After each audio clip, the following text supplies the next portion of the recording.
Most people spend their entire lives trying to improve their circumstances. The Stoics spent theirs improving how they think about them. And the difference between those two approaches is the difference between a life that feels stuck and a life that moves. 5 lessons. Stay with me for lesson number 4, because that one will change how you see everything you thought you already understood.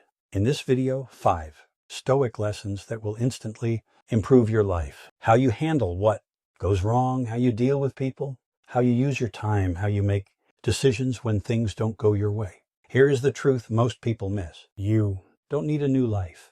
You need a new lesson 1. Stop taking things personally. Way of thinking about the one you already have. Lesson number 1. Stop taking things personally. This is the lesson that will immediately free up more mental energy than almost anything else you could do. You take too many things personally. Someone's tone carries something you weren't expecting.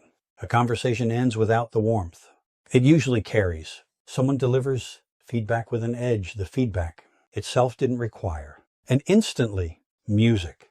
Your mind is working, building the case, finding the evidence, constructing the explanation for what it means and what it says about where you stand.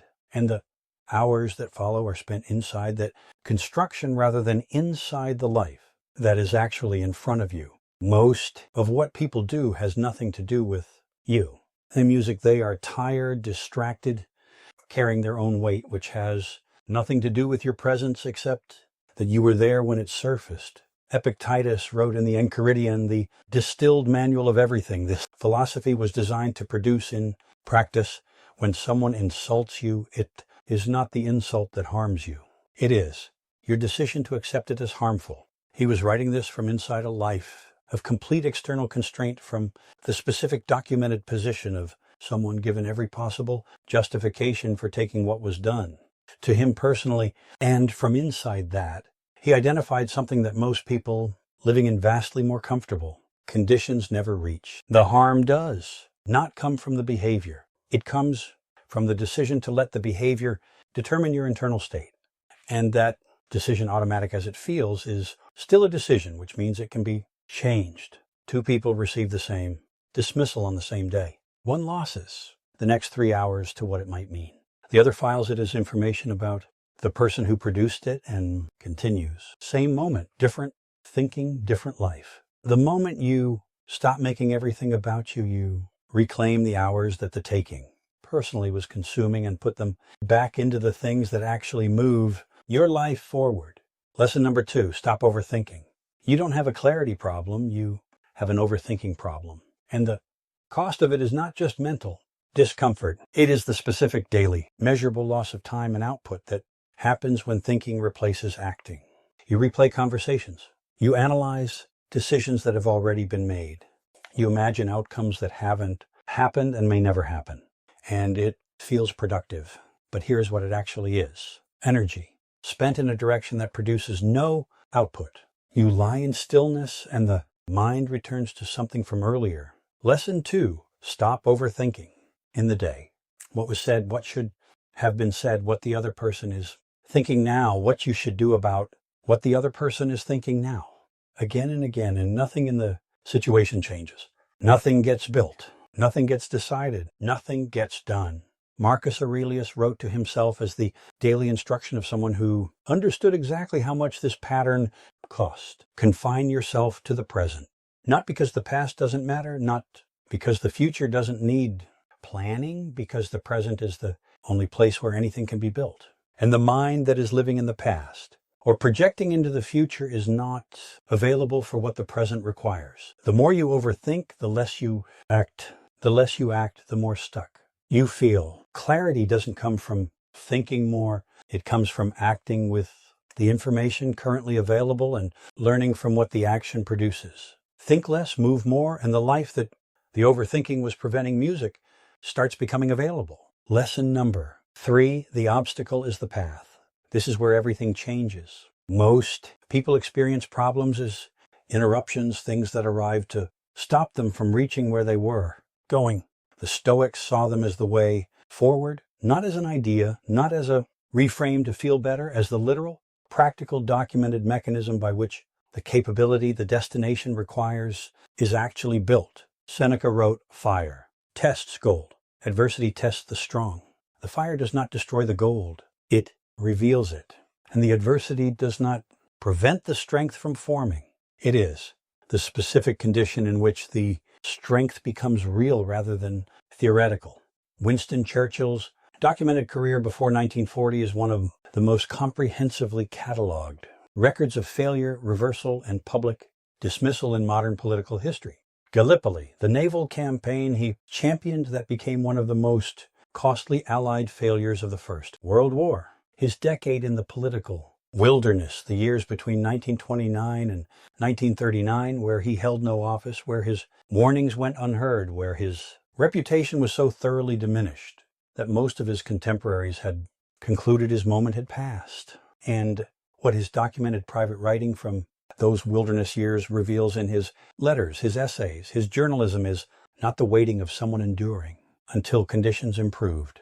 It is the building of someone who understood that every reversal was producing something. Lesson 3, the obstacle is the path. Specific in him, a precision of judgment, a depth of preparation, a quality of readiness that no comfortable, uninterrupted career could have built. By 1940, when the moment arrived that required everything the wilderness had produced, music, he was the only person in British politics whose specific combination of demonstrated judgment, documented foresight, and earned authority matched what the moment required. The obstacle was the preparation. The wilderness was the education. The failure was the material. The eventual success was built from your delays, your rejections, the things not going the way they were supposed to. They are not stopping you.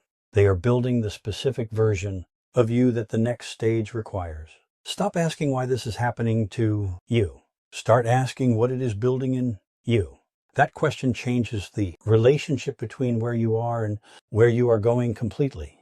Before we continue, if this is landing with the accuracy of something you've needed to hear, subscribe, and turn on notifications, because this channel delivers this one lesson at a time. And lesson 4, the one I told you about at the start, is next.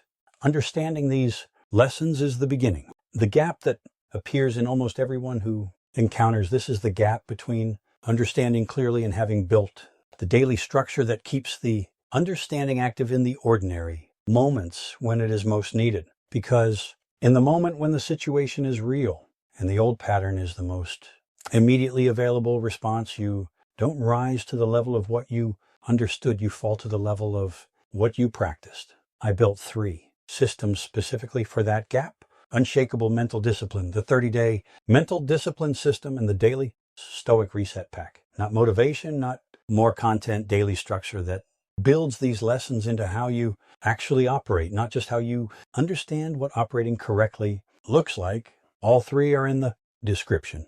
Now, lesson 4, the one most people already know and still get wrong. Lesson number 4, gratitude is power, not sentiment. This is it. The lesson I told you about at the start, and I know what you're thinking. Music, gratitude, you've heard it. You've nodded along.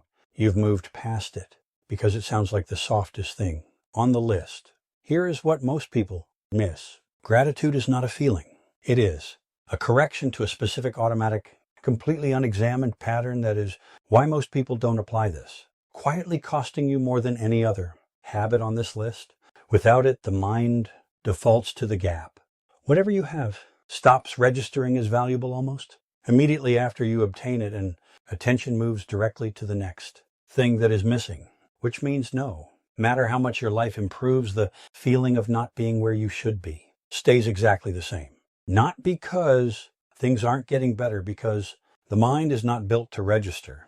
Lesson 4, gratitude is power, improvement automatically. It is built to identify what is still absent, and without a deliberate daily practice of directing attention to what is already. Hear the restlessness of someone who is always almost satisfied and never quite. Runs on repeat, always chasing, never grounded, always focused on the distance, rather than the ground already covered. Marcus Aurelius wrote from inside the most materially complete life the ancient world could provide. Think of what you have, not what you lack. He was not writing about feeling good. He was writing about staying grounded, about maintaining the specific stability that allows clear decisions, sustainable effort, and forward movement without the desperation that lack focus produces. Music. Think of something you wanted badly a year ago that you now barely notice. That is the mechanism. Gratitude interrupts it not as a feeling, as a practice. The deliberate daily direction of attention to what is already present. So the forward movement comes from a foundation of what is working rather than from the anxiety of what isn't. You don't feel behind because you lack things. You feel behind because you have stopped registering what you already have. Fix that music and the quality of every decision you make from that. Position changes. This is why it quietly changes everything. Not because it feels good, because it changes the foundation. Everything else is built from lesson. Number 5 in music, your time is running out. This is the one most people avoid, not because it is complicated, because it is uncomfortable to look at directly. Your time is finite, not in the abstract, acknowledged and moved past, way that allows you to nod along and continue unchanged in the specific daily, completely music, concrete way of someone who has a limited number of hours in the day they are currently in and is choosing in every one of those hours what to spend them on. Seneca wrote from the documented urgency of someone who understood from his own proximity to death exactly what the cost of treating time as infinite actually was. It is not that we have a short life, but that we waste much of it. The waste he was describing is not the dramatic, visible, obviously regrettable waste of lesson 5. Your time is running out. Someone clearly throwing away what they have. It is the quiet, daily, completely unremarkable waste of someone who treats the current moment as the rehearsal, as the preparation for the moment that will eventually arrive when conditions are right and they are finally ready. Scrolling, delaying, deferring the decision to a later version of yourself, who will apparently be better placed to make it, but later becomes never not through a single choice to stop, but through the daily accumulation of moments treated as if they were something other than what they actually are, the material your life is made from. Start treating them that way. Choose what matters. Let go of what doesn't. Move with the intention of someone who understands that the current moment is not the preparation. It is the thing itself. You don't need more time. You need more awareness of the time you already have. 5 lessons, each one a specific practical shift in how you think and how you act, starting the moment you apply it. Stop taking things personally and reclaim the hours that were going nowhere. Stop overthinking and put the energy into what it can actually build. See the obstacle as the path, and the thing that was blocking you starts working for you. Practice gratitude and move forward from stability rather than desperation. Treat your time as the material it is, and the life you have been planning starts becoming the life you are actually living. Your life doesn't change when things get easier. It changes when you stop being controlled by them. If this name's something you have been circling without addressing, send it to someone still waiting for the right moment to start. And in the comments, 2 words, I'm building, not I, understand. I'm building as the declaration of someone who has stopped. Final shift that changes everything. Waiting and music started. Subscribe for daily wisdom that builds this one, lesson at a time. If you want to actually use these ideas in your life, I've put together Unshakable Mental Discipline, the 30-day system, and the Daily Stoic Reset Pack, all linked in the description. Your life doesn't change when things get easier. It changes when you stop being controlled by them that quietly controls your mood every single day.